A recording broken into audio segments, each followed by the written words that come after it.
नाज़रीन, दुनिया में बहुत बड़े बड़े फ्रॉड केसेस सामने आते हैं और हमारी भी कोशिश होती है कि हम ऐसी कहानियाँ या ऐसे केसेस लेकर आप लोगों के सामने आए ताकि आप लोगों को बताया जाए और ख़ुद भी सबक उससे सीखें और अगर आप लोग भी उससे कोई सबक सीख सकें तो अच्छी बात होगी। आज की कहानी भी एक ऐसे ही फ़र्द की है जो कि सऊदी अरब में मुकीम था और सऊदी अरब के एक हॉस्पिटल में वो एडमिट होता है क्योंकि उसकी ओपन हार्ट सर्जरी होती है। अब हुआ कुछ यूँ नाज़रीन कि उसके पास एक बंदा आता है उसकी खैरियत दरियाफ़्त करने। अब या तो वो सऊदी अरब का ही रिहायशी था या मुकीम था या सऊदी था या वो प्रिटेंड कर रहा था कि वो सऊदी है और बहुत ही अच्छे अंदाज में वो उस शख्स से मिलता है, उसकी खैरियत दरियाफ़्त करता है, यहाँ तक कि उसको ये भी ऑफ़र कर देता है कि तुम्हारा सारा का सारा इलाज जो है वो मैं करवाऊंगा और जितना भी ख़र्चा वगैरह होगा वो सारा मैं देखूंगा और अगर तुम्हारी यहाँ सऊदीया के हॉस्पिटल में तुम्हें आराम नहीं मिलता है तो मैं तुम्हें अपने साथ जर्मनी ले जाऊंगा और मैं वहाँ पे तुम्हारा प्रॉपर इलाज करवाऊंगा। अब ये जो शख्स है जिसके साथ फ्रॉड हुआ है एक्चुअल में, ये बड़ा हैरान भी होता है और एक तरह से खुश भी होता है कि भाई एक अनजान बंदा जो मुझे जानता तक नहीं है, बिल्कुल गैर है, वो मेरे पे इतना मेहरबान हो रहा है और बड़ा वो खुश होता है और अल्लाह ताला का शुक्र भी अदा करता है। अब जनाब ये बंदा इसके पास जाता है, इसकी खैरियत दरियाफ़्त करता रहता है, उसका बड़ा ख्याल रख रहा होता है एतमाद जीतने के लिए। यहाँ तक कि जब वो घर जाता है तो बाहर गाड़ी भेजता है और बहुत ही लग्जरी कार होती है ड्राइवर के साथ और उसको ये कहता है कि भाई तुम्हारा घर हॉस्पिटल से चूँकि बहुत दूर है इसलिए मैं तुम्हें अपने घर में जो कि शहर के अंदर है, हॉस्पिटल के पास है, वहाँ ले आता हूँ ताकि तुम्हें अगर कोई मसला हो जाए तो फ़ौरन से हॉस्पिटल जा सको। अब ये और ज़्यादा बहुत खुश हो जाता है कि भैया तो मेरा बहुत ही ज़्यादा ख्याल रख रहा है और फ़रिश्ता सिर्फ इंसान कैसे आ गया मेरी ज़िंदगी में। खैर ये बैठता है उसके घर, अब चला जाता है। अब वो शख्स जो है वो एक पूरी प्लानिंग के साथ चल रहा होता है। अब वो इन जनाब का एतमाद जीतने के लिए हर चीज़ प्रिटेंड कर रहा होता है कि उसकी फ़लाँ प्रॉपर्टी है, यहाँ तक कि उन प्रॉपर्टीज़ की जगहों पे इन साहब को साथ भी लेके जाता है और यहाँ तक ऑफ़र कर देता है कि भाई मेरे इतने फ्लैट्स हैं तो मैंने चूँकि बाहर जाना है या मेरी इतनी ज़मीनें हैं तो मैं ये तुम्हारे नाम कर रहा हूँ, तो क्योंकि मैं शहर से बाहर हूँगा या शायद मुल्क से बाहर हूँगा, कुछ अरसे के लिए मैं बाहर जा रहा हूँ, तो तुम इन चीज़ों का ख्याल रखना। अब ये वो टैक्टिक्स होते हैं जब आप किसी का एतमाद जीत लेते हो, क्योंकि कोई भी इंसान अगर आपके नाम पे प्रॉपर्टी कर देता है तो आप वाकई में उस पर यकीन कर सकते हो कि भाई ये मेरे नाम पे प्रॉपर्टी कर रहा है तो इसको मेरे पे यकीन है तो मुझे इस पर भी यकीन करना चाहिए। अब एतमाद का लेवल इन दोनों के दरमियान इतना बढ़ जाता है कि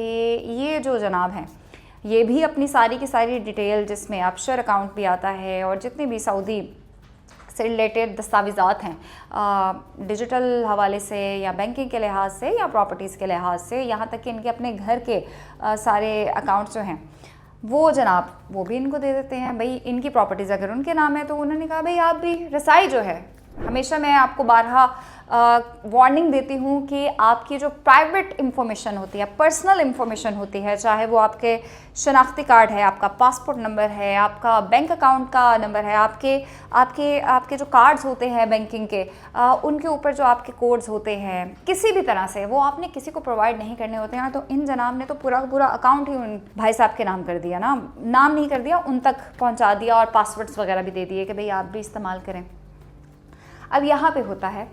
बड़ा फ़र्क। अब एतमाद तो जीत लिया उसने,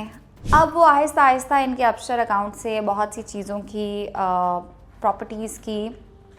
सेल कर देता है। किस तरह कि क्योंकि इन्हीं के नाम पे है तो इन्हीं के अकाउंट, ऑफशोर अकाउंट से वो चीज़ें, पेमेंट्स भी जा रही हैं, आ रही हैं और इस जनाब को पता भी नहीं चल रहा है और इनका अपना घर जो है वो भी सेल कर देता है और सब सारी चीज़ें इनके हाथ से निकल जाती हैं, वो बंदा गायब हो जाता है। अब ये जो शख्स है, अब इसको जब सब कुछ सफाया हो जाता है तब पता चलता है ओह मेरे साथ तो फ्रॉड हो गया है, मेरे साथ तो हैंड हो गया है। तो ये वो चीज़ें हैं जो सोचने समझने वाली हैं।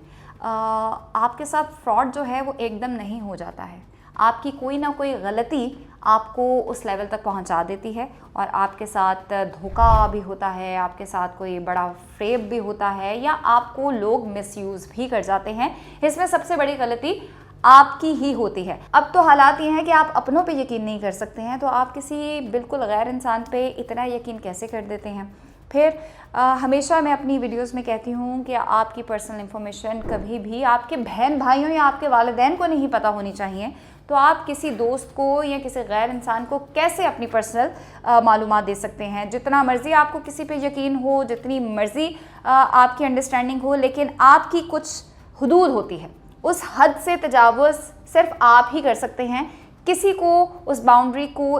क्रॉस करने की इजाज़त नहीं होती है, और ये आप ही होते हैं जो किसी को भी ये इजाज़त देते हैं कि आओ,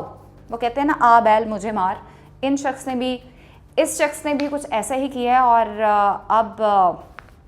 देखते हैं इनके साथ क्या होता है। रिपोर्ट तो इन्होंने दे दी है पुलिस वगैरह को, लेकिन अब वो शख्स इनको मिलता है नहीं मिलता, वो कहाँ गया वो सारी चीज़ें लेकर, यकीनन वो सऊदी अरब में तो नहीं रहा होगा। अब वो एक फ्रॉडिया जो होता है उसका कभी भी नहीं पता चलता है कि वो कहाँ से कैसे चला गया। तो ये एक सबक है हम सब के लिए कि ऐवी एतबार नहीं कर लेते हैं, और एतबार कर भी लें तो अपनी इंफॉर्मेशन किसी को नहीं देनी चाहिए। शुक्रिया।